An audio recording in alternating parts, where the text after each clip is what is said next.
particularly by the shadow Brexit Secretary Keir Starmer. But this was Labour changing course, changing position on a manifesto which I praised on this programme. I did. I said, wow, I'm impressed by this Jeremy Corbyn, who I'd always viewed to be a bit of a Marxist, which I wasn't, a bit of a hard leftist, never been quite my cup of tea, but on the big question of the UK governing itself, making its own laws, I'd kind of thought we'd been at one. And the Labour manifesto was very, very clear that whilst they sought close relations, pretty clear we would not be part of a single market or customs union. But today, a very, very big U-turn. Here was Jeremy Corbyn in action this morning. We will remain close to the EU, that's obvious. Every country, whether it's Turkey, Switzerland or Norway, that is geographically close to the EU without being an EU member state, has some sort of close relationship with the EU. They're some more advantageous than others, and Britain will need a bespoke, negotiated relationship of its own. During the transition period, which was proposed by Labour in the first place, Labour would seek to remain in a customs union with the EU and within the single market. That means we would abide by the existing rules of both during transition. That is, so the government, businesses and workers only have to make one adjustment from the current situation to the final terms. Now, this is all bedevilled with complexity, because I know that the vast majority of the population say customs union, single market, what is the difference? So I asked earlier on today Theo Usherwood, LBC's political editor, to explain the difference between the two. The EU's single market is the world's largest. It covers 500 million consumers, allowing for the free trade in goods, services, capital and people across Europe. It also includes countries outside the EU, namely Norway, Iceland and Liechtenstein. To its supporters, it ensures that Britain can trade without any tariffs or taxes across the European Union, which makes up 40% of our export market. But to its critics, the single market is protectionist and prevents countries from Asia and the Americas doing their own deals with Britain, independently of the European Union. Many Brexiteers also argue that if you look at current economic trends, Britain will be doing more business outside of Europe in years to come. Tying ourselves into the single market, they argue, does not future-proof our prosperity. Another reason many Brexiteers do not like the single market is that in order to be a member, countries have to sign up to EU-wide rules and regulations on everything from food standards to the number of hours you can work legally in 1 week. These measures go much further than what usually exists in a free trade zone. Now, in recent months, you will have heard a lot about the customs union. It's different from the single market in that it only covers goods once they have entered the European Union. So, for instance, if you're a computer wholesaler operating in Essex, you can import 1,500 iPads from China and sell them to individual retailers throughout the customs union. You will only have to pay an import tax once, and then you're free to sell them throughout the EU without paying additional tariffs. Now, this gets even more complicated if you're manufacturing a product in the UK. Say you're building a car in Stockport. The exhausts might be imported from China, but the windscreens might come from Germany. The car itself then may be destined for sale in Spain. If Britain remains within the customs union, there wouldn't be a problem.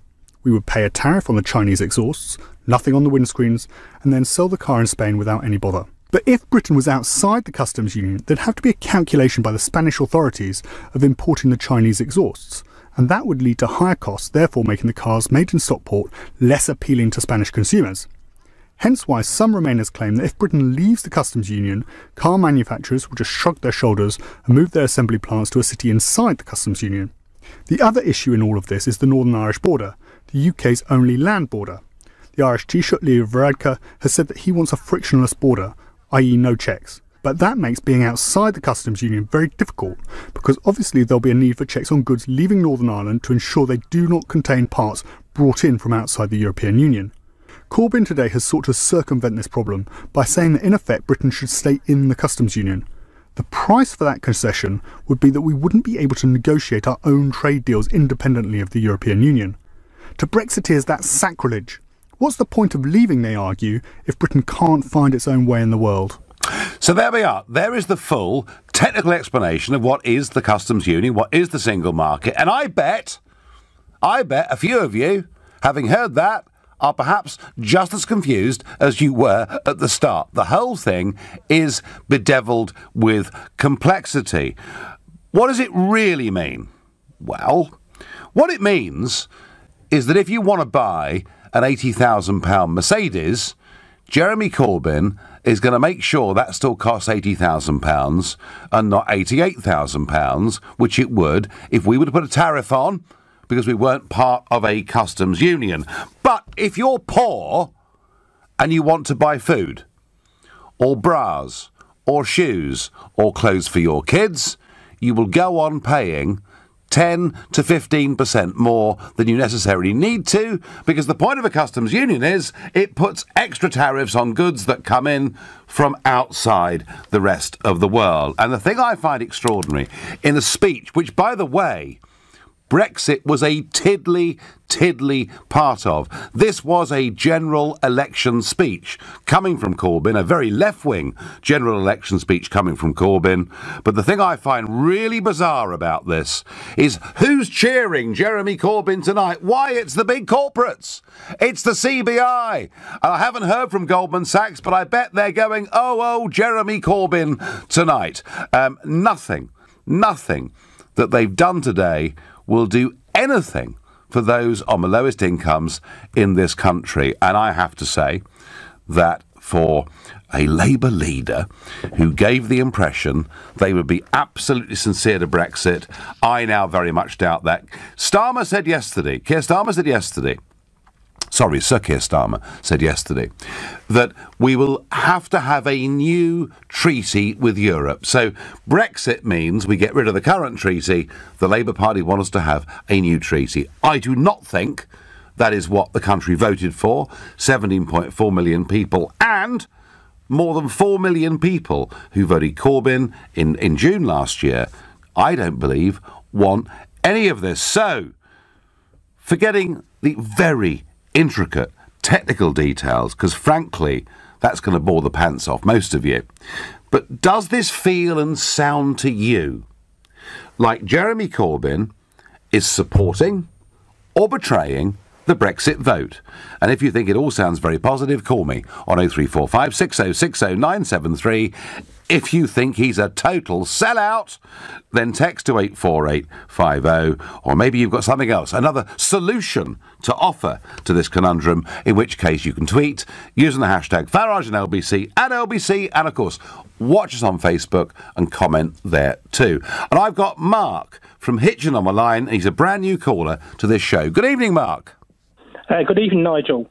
Nigel, what I'd like to say is I think Corbyn's played a bit of a blinder here, both politically and with his speech. I mean, a lot of commentators have been moaning like hell that, he hasn't said much while we've had all the information come out of the Conservative government. And to be honest, I think what he's done is taken a very good lesson from history from that well-known European Napoleon, who once said, wow, never interrupt your enemy when he's making a mistake. And I think that's been an excellent piece of political timing. He's now created a policy which you could arguably say attracts everybody except the hard Brexiteers. It gives a port for the ship to go in for the Commons Brexiteers with their amendment. I mean, if you're a Brexiteer, you want to... Mark, fine. I get... So what you're saying is that politically, in terms of helping to bring down Theresa May, he's played a blinder. But has he played a blinder for ordinary working families in Britain? Well, hang on. No, I wouldn't say for bringing down Theresa May. What I was actually saying was if for the people who are supporting Brexit, yeah, a bit of a breakfast. Very good. Yeah. You're not the first. Yeah, I know. So for people who obviously want to see them commit to keep the Brexit going, they've done that. They're not saying they're going to go back to the single market. They've effectively said if you want a soft Brexit, this is where you've got to be. They've also, as you've already mentioned, the CBI have got behind them. I know you had some meaningful. But you've accepted that we've got to leave Brexit. We've got to leave through Brexit. That would seem to be where you need to go. I mean, to be quite honest, like I said, the only people who I can see not being attracted to that would be the hard Brexiteers. All right, well, Mark, let me try a different line on you. Okay. Number one, being in the customs union or a customs union means, and I was on lunchtime television against Lisa Nandy, Labour MP, who clearly didn't have a Scooby-Doo how these concepts of customs unions works. But number one, we would not be able to negotiate our own deals with the rest of the world. That is a fact. That's how customs union works. And number two, Mark, we would not, if we're part of the customs union, be able to reduce tariffs from products coming in from all over the world, which actually, on things like shoes coming in that are made in Vietnam, on food that's coming in from Black Africa, on many of these things, there are eye-watering tariffs. We could, Mark, if we use Brexit to its full advantage, give those on the lowest incomes in this country a real step up the ladder. Well, I do take your point, but equally, if you look at the government assessments, some of the poorest people in the poorest areas are going to have the hardest hit, whichever Brexit you go for. So I think that would, equally wipe out any benefit that you'd see. Well, the Treasury say that the economy could slump by 8%. There's a whole group of economists who say we could increase by 4%. And I've always argued, Mark, whatever my view on the future economic projections are, no one knows whether I'm right or wrong or whether you're right or wrong. What I do know, Mark, is that we voted in a referendum to leave the European Union. And if what the Labour Party are now getting us ready for is signing us up to a new treaty, isn't that entirely dishonest politics? Oh, no, I don't think it's dishonest at all, Nigel. And I think you've also got to be very open with the British people. We have over 759 treaties, as I'm sure you well know, and I cannot see within the next few years that we're going to be able to renegotiate all of those. So even if we go for Brexit, even to stand still to get those 759 treaties plus into place, we simply don't have the manpower. Government doesn't have the manpower. Where is that going to leave us? Well, we voted, Mark, on one treaty, the Treaty of Rome. We voted to leave it, and it seems that Corbyn and his mates want to get us back into a new kind of treaty. Mark, I thank you very much indeed for your call. You're listening to the Nigel Farage Show, exclusive in LBC. It's now 7:16. One of the reasons so many millions of Labour voters voted Brexit is because open-door immigration, net migration to Britain, running at up to 10 times its post-war average, had driven down wages, made it tough to get your kid into a local primary school, access to GP appointments, and all the rest of it. And in their manifesto last June, Labour said that we would take back control of our borders and end free movement. Today, Jeremy Corbyn said that leaving the European Union means free movement ends. I thought, oh, this is interesting. Then he goes on to say this. In contrast to the Prime Minister who said, if you believe you're a citizen of the world, you're a citizen of nowhere. We believe, in fact, that we can only fully achieve what we want to as citizens of Britain by also recognising we are citizens of the world. There you go. Well, there you go. Citizens of the world. And he said he wouldn't want to live in a Britain where we scapegoated people that came in from outside, and we would not, with our EU negotiations, put arbitrary targets ahead of what was good economically. By which the Labour Party means good for big business, the corporates. I mean, quite bizarre, the position that we're in. Perfectly clear to me that if Labour got into power, absolutely nothing would change as far as open borders are concerned. There we go. I've said it. And if you think I'm wrong, you call 0345 6060 973. I believe this is the first step in Labour not just signing us up, if they were to win power, to a customs union. I believe they will also now sign us up to a single market. And it's remarkable that the party that stood traditionally for patriotic working class people is now a middle class London political party dominated by the Blairites that are there.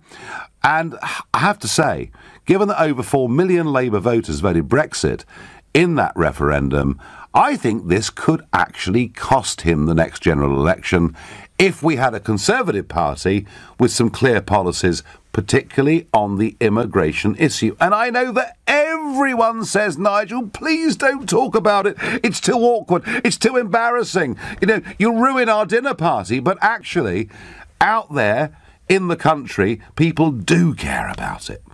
My next caller is Teng from Durham. Teng, we've spoken before. You're a Labour man, aren't you? Yes, I'm a Labour voter, and I'm a staunch Brexiteer. And Yes. quite frankly, I think Tony Benn would be rolling in his grave looking at what his disciple, Mr. Jeremy Corbyn, has done. He has sold the whole party out. It's the whole party, the whole working classes. He has sold them out to the EU. Do you know, Teng, you just said, I thought myself at about midday today, I wonder what, if Tony Benn was still alive, he would think of one of his protégés, and Corbyn was one of his protégés. I wonder what he'd think. So absolutely, that rings a bell. So Teng, you're a Labour man. Yes, I am. You're a Brexiteer. Yes. I mean, if this is, as I suspect, the beginning of a total betrayal of Brexit by Labour, because that's what I think they're going, how would you vote at the next election, Teng? Well, I will still vote for Labour because, I mean, thank God we have Frank Field, we have John Mann, we have Graham Stringer, we have Kate Hooley in this party, and I'm still willing to give them my 100% support for them to continue fighting for the working classes, for the people in the north of England, in Wales, who voted for Brexit. I will still continue to give them my support. Well, you've just named 4 Labour MPs, none of whom have any position of influence in the Labour Party whatsoever, Teng. But I understand that party loyalties are what they are, and one hangs on to what crumbs of comfort you can find. Teng, I thank you. Teng, I think classic of the caller that I was expecting to find this evening. There are millions of them out there who are Labour voters who may not have spent the last 8 years of their life reading customs union treaties, but they've a feel of the direction that Corbyn has taken Labour in today. Nigel, Corbyn has even checked that the EU would even consider, has he even checked, they consider a cherry-picking type of customs arrangement, says Lynn in Coventry. Well, look, what Brussels will say, and by the way, bear in mind, the customs union only applies to goods. It does not apply to services or financial services, and folks, that's a very important point to hoist on board. So, yeah, what's Monsieur Barnier going to say? He's going to say, great, we can go on selling our wine and our chocolate and our motor cars at a massive, massive surplus to the UK of something like 80 billion. They're going to be dancing in the streets in Brussels tonight at what Corbyn said. And then, of course, if Corbyn was in government, they'd say, well, it's really good, Mr Corbyn, but could we please have a little bit more, because that's how these people behave. Well, it's crystal clear that a vote for Labour would be a vote to remain in the European Union. Well, Philip from Whiteleaf, he did say we'd leave the European Union. He did say he'd respect the vote, which means we'll leave that treaty, but finish up, by the sounds of Keir Starmer yesterday, signing another one. Ultimately, the difference would be just about zip. Tom is a new caller from Sheffield. Tom, good evening. Hi, Nigel. How are you? I'm very well, and welcome to the programme, Tom. Thank you very much. I was a Labour voter for Corbyn in the last election. Yes. I think he's completely betrayed Brexit, and I think he's brainwashed people. I think that he's getting the young voters on his side by promising things that he can't deliver on, like free uni. I think that the whole point is that we make our own tariffs, make our own laws. I think Corbyn definitely not getting my vote next time. Tom, can I ask how old you are? 24. 24. And can I ask you, what was the one thing that made you vote for Corbyn? Probably just university fees. Right. So he said not only would it be free, but they'd wipe off all existing debt, didn't they? Yes. And they now say that's not the case, so that's disappointed you. And I presume, Tom, that you were a Brexit voter, were you? Absolutely, yes. Yeah, Right? So you basically, Tom, you've been let down like a cheap pair of braces, haven't you? Yeah, I think Theresa May, she's not good on the publicity vote, but definitely she's doing a decent job. And people just have to get together and work hard. OK, so, Tom, you are pretty cheesed off by Corbyn today. Yeah, don't vote Corbyn. Tom, thank you very much. Tom, lovely to hear from you. Thank you. Well, there you are. You know, you may agree or disagree, but this is exactly what I was expecting to find. In the Midlands, in the North, in South Wales, and I picked those three areas. There are many others too, but they're three hotspots of big Labour votes and big Brexit votes, and they're not going to be pleased with the mood music that Corbyn has issued today. On Twitter I'm afraid there are parts of the UK where you could put a red rosette on a pig and they would still vote Labour. Well, under our first-past-the-post system, that is certainly true. Never forget it was a Tory and his party that brought us into this situation in the first place, and the same bunch who have used it to their advantage. Well, it was the Tory party who took us into the European common market all those years ago.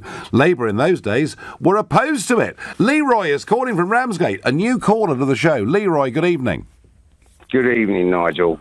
Welcome to the show, Leroy. What's made you pick the phone up today? Well, I'm just disgusted with this Corbyn turning his back on the people that voted for him in his country. You know, this open door policy, which they are the ones who let all these people in this country. I've moved out of London because of this. I'm being driven into the sea over these people. I don't understand what his policies are now. He's saying he wants to keep us in the single market, the customs union. We voted to come out of that. We did.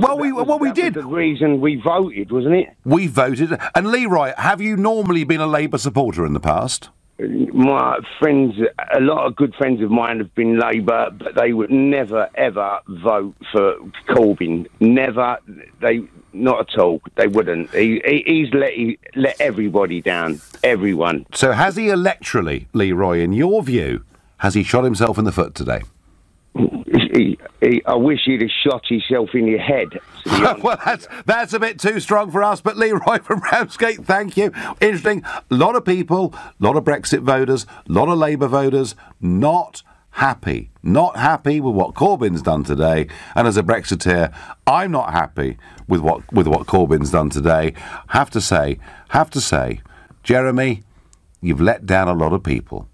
You're listening to the Nigel Farage Show, exclusive in LBC. It's 7:30. Labour said they respected Brexit, and yet today they want to sign us up to a customs union. And yes, of course, I'm very critical of that, as have many of the callers been so far tonight, texters and tweeters, leading to someone on Twitter saying Nigel Farage has obviously screened every caller. No, I haven't, Scott. I really, really haven't. But I've had people from Sheffield and Durham and elsewhere, Labour members, Labour Party members, saying they feel very disappointed today. So don't be surprised, Scott, because there are at least 4 million of them out there. However, please tell me, as our first caller did today, who told me Corbyn had played a blinder, please tell me he's done the right thing, that manifestos don't really matter. Come and tell me that on 0345 6060 973. But amidst all the negativity and the doom and gloom, it is time for a Brexit business briefing at the end of February here, 2018. The real estate advisor CBRE report London's businesses took up an additional 1 million square feet of office space in November last year, the highest monthly figure since 2004. And other banks too in London are really gaining in confidence. Deutsche Bank have opened up a new London headquarters. Sumitomo Mitsui have signed up for a further 161,000 square feet of the Broadgate development near Liverpool Street. In fact, confidence in the financial services sector helped investment in central London offices swell by 26% last year to 16.4 billion square feet. 81% of this coming from overseas. Meanwhile, that's the city.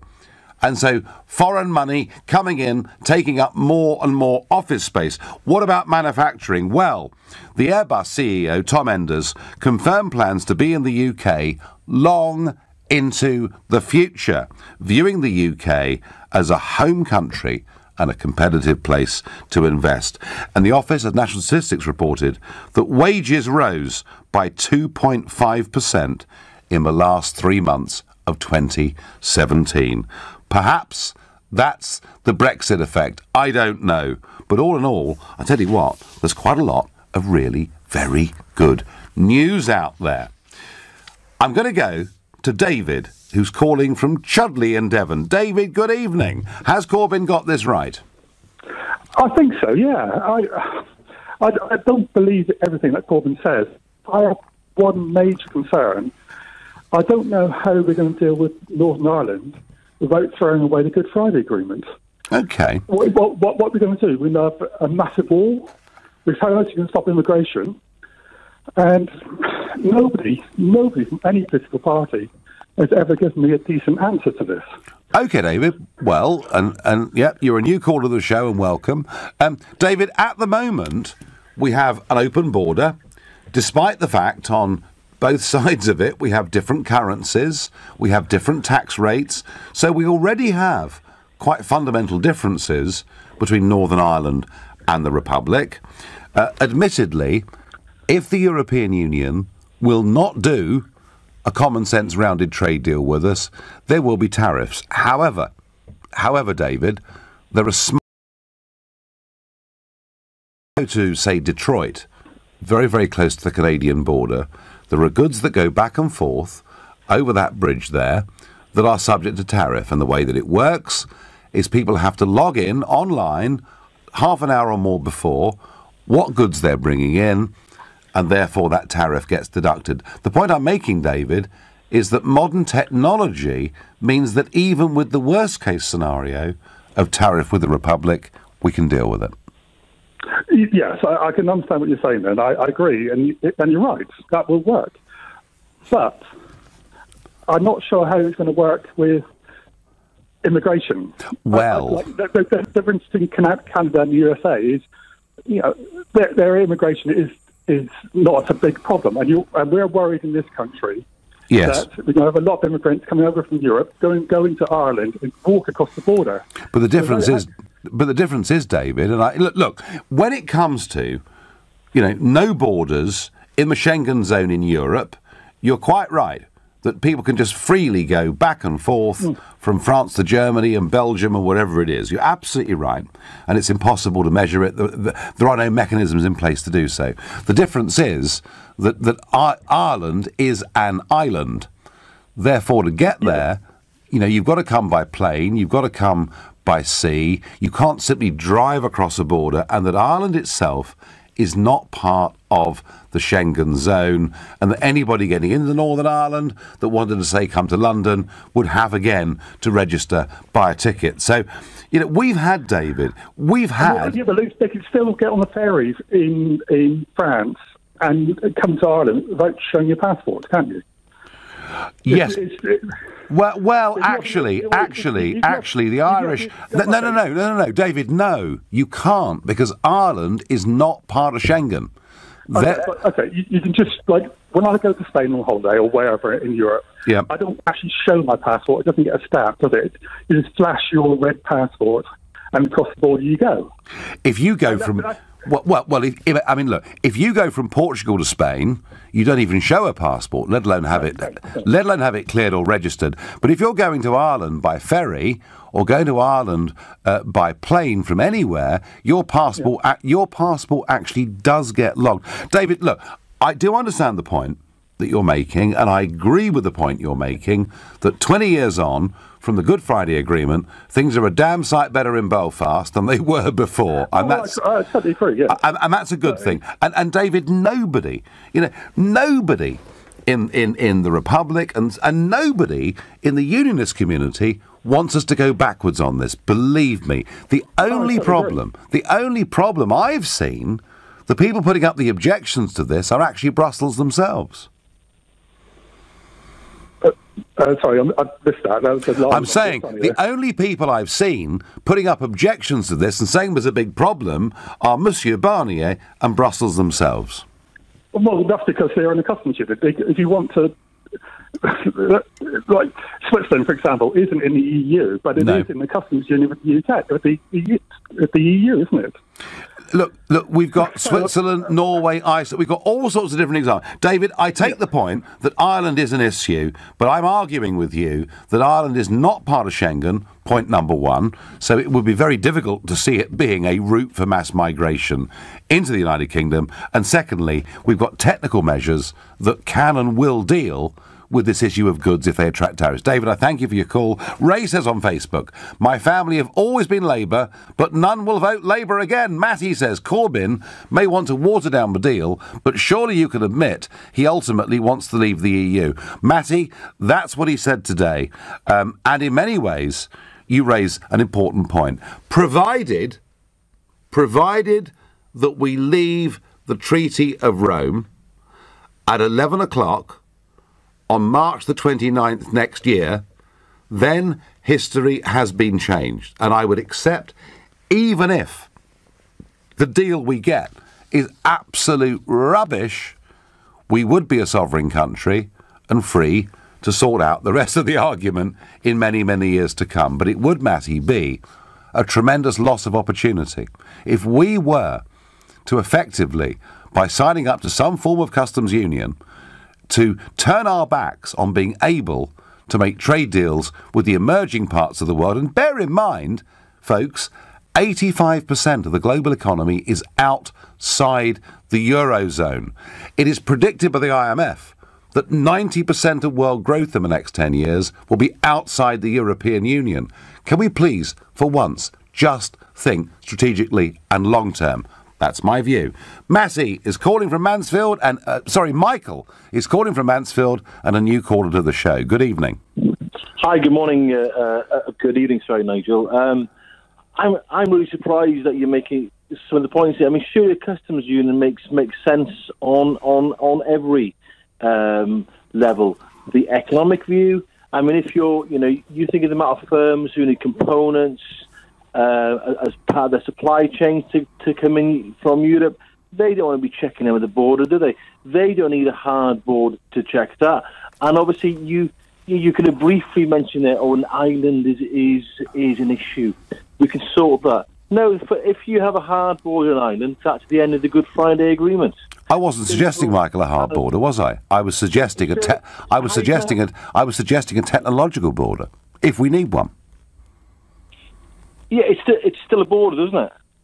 Well, it would be, but I mean, Michael, as I say, we already have a difference of currency, a difference of tax rates. We manage it. It's live and let live. It works. But let me take you back. Hang on, have you read what the Good Friday Agreement is all about? And the DUP have already made very, very clear that there must not be any variation between the north and the south. That can't happen without an agreed customs union, can it? Well, the answer, Michael, is very simple. Grow up, Monsieur Barnier. Grow up, Monsieur Barnier. Let's have a free trade agreement, and then this wouldn't even be an issue, would it? Sorry, Nigel, you're deflecting. Don't try and imply that somehow this is Monsieur Barnier's problem. He's not the one who's left, is he? He's just saying we have a customs union. You're not in Woolworths anymore. You can't do the pick and mix. We'll have that, but we won't have that. Well, tell Jeremy Corbyn that. Tell Jeremy Corbyn that, because Jeremy Corbyn today has played Woolworths pick and mix, hasn't he? You're deflecting again. Customs union. If we're going to be part, or if the Irish issue is not going to break it, we have to be part of the customs union, don't we? No. We don't, because we voted for constitutional change, and actually, Michael, two things happen here with Northern Ireland. One is that we have a free trade agreement anyway, so there would not be any customs or tariffs due. It's not between the UK now. It's the north and south. It's another. You have to have if you're going to follow what the DP has suggested, well, not suggested, demanded, basically, that there's going to be complete integration. We have to be part of the customs union. No, we don't. As that. No, we don't. We can have a free trade deal, Michael, and if we don't have a free trade deal, we can do this by registration. We can do this by cameras. There are ways round it. But Michael, you make the point that it's in our economic interest. But would you accept that there are two big downsides of a customs union? One, we have no control over the tariff we charge on, or food or bras coming in from, wherever it may be, Vietnam. That's number one. And number two, if we're in a customs union, we are not allowed to negotiate our own arrangements with the 85% of the global economy outside the Eurozone. Because we do it as part of the EU, don't we, Nigel? So and they're really, really bad at it, Michael. They're really rotten at it. Oh, really? But I noticed you were quoting some stats earlier. You're being very selective, weren't you? What's the growth rate, average growth rate across the EU compared to the UK at the moment? Over the last 10 years, ours has been much higher than theirs. And these things swing around, Michael. Michael, I'll finish up. I will finish up giving you one stat, which is this. South Korea, Chile, Switzerland, countries that make their own trade deals have got more trade deals with bigger GDPs around the world than we've got. I'm out of time. You're listening to the Nigel Farage Show, exclusive at LBC. It's 7:47. So Jeremy Corbyn today changed the Labour policy and said we will be part of a customs union. I suspect it's the first step to saying we'll also be part of a single market. But after his speech today, LBC's political editor Theo Usherwood managed to catch up with him and got a very, I think, strange response to a very simple question. Just start by asking, they're going to be the likes of Jacob Rees-Mogg, Boris Johnson, who are going to be hopping up and down, going, this is the great Labour Brexit portrayal. What do you say to them? I would say to them, get a life. Oh dear. And stop parading yourselves around the world to set up some kind of xenophobic haven on the shores on of the Europe defensive. that will undercut, remove all regulations, and then do a deal with somebody in the United States in order to further undercut wages and working conditions in this country. Nobody on the Brexit side ever proposed any of these things. This wasn't about lowering the standards or the wages of working people. It was about making sure we didn't have a massive oversupply in the labour market and people could earn more. I think when you hear Corbyn answering a really sensible question in that way with this ludicrous left-wing rhetoric, you know that actually even he himself was probably embarrassed to have given that speech today because his inner Bennite, I'm afraid, has lost out to the Blairite Parliamentary Labour Party. Patrick is calling from Fyn in Denmark. Good evening, Patrick.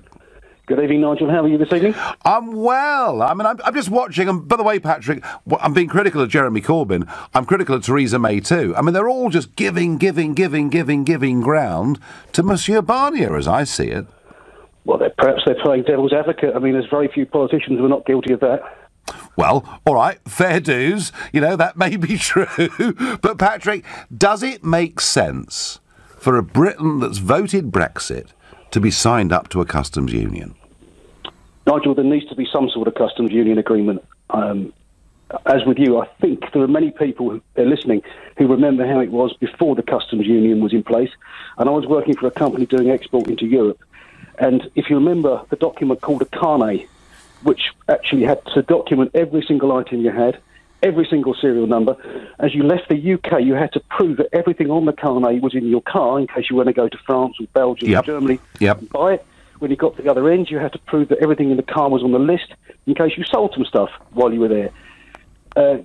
Using these carnet documents, I was delayed from time to time. I was delayed in some of the Eastern European countries because they couldn't read the document, which was written in English, German and French from memory. And I was asked for bribes on more than one occasion. Well, I hope we've moved on from there, Patrick, in a sense. I sincerely hope we have. But my point is this, it was difficult then. Are we going to go back to those bad old days where people trying to do honest business from UK companies have stopped on borders for pointless checks? Well, hopefully, Patrick, Eastern Europe has now recovered from communism enough so that we can define them as being Western countries, point one. And point two, technology has changed things massively. I'm not sure technology can help that. If you're going to sort through someone's car and find out what's in it and what isn't in it, no amount of technology is going to do that, because these were items in some cases which weren't on the market yet, so they wouldn't even have an image of them. Patrick, I do understand the point you're making, but let me say to you that 85% of the world's economy is outside the Eurozone, and the point of Brexit was to give us the chance to grasp that opportunity, which if we're stuck inside a customs union, we are forbidden from doing. One more point then. No, hang on, respond to that. You've been in business for a long time. I'm responding to it. You've been in business for a long time. What is easier? Maintaining a relationship with an existing customer or going out into the big world and finding a new one? Depends whether you want to be, Patrick, a small company or a big company. And if you're a big company, you have to make fundamental changes of attitude and reach out to a bigger marketplace. And I want us to be a massive global player at every level, and I have believed, Patrick, for years that actually membership of the European Union has been holding us back. Patrick, I thank you very much indeed. And Caroline Flint has tweeted, single market membership position is code for not leaving the EU and not ending EU control over freedom of movement. Sounds like the Labour rebellion is growing. Not that Jeremy Corbyn said today they would stay part of a single market, but the Labour position is they want us to be part of the single market during the transition period. And given the ground they've ceded today, I can see them going further. Ian is calling from Middlesex. He's a new caller to the show. He's gone. I've lost him. Ian, are you there?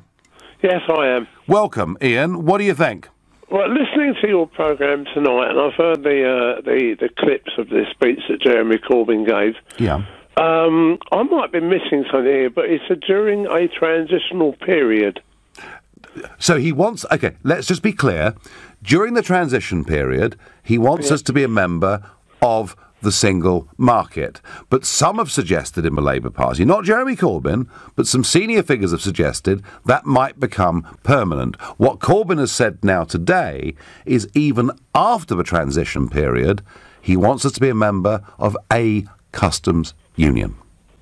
Right, but I didn't know that. Yeah, now that's exactly what he was saying today. And what I'm saying, Ian, is that they're actually moving further and further and further towards a position where even if we left the European Union, frankly, the position would be almost no different to when we were members. Well, do you think that if we just said we're leaving and that's it? Do you think if we do that without trying to strike out something that we get a few of our fingers in the European pie, that is the best thing to do? I think, Ian, the best thing to do is to negotiate, is to be grown up, is to try and get a tariff-free deal with the European Union.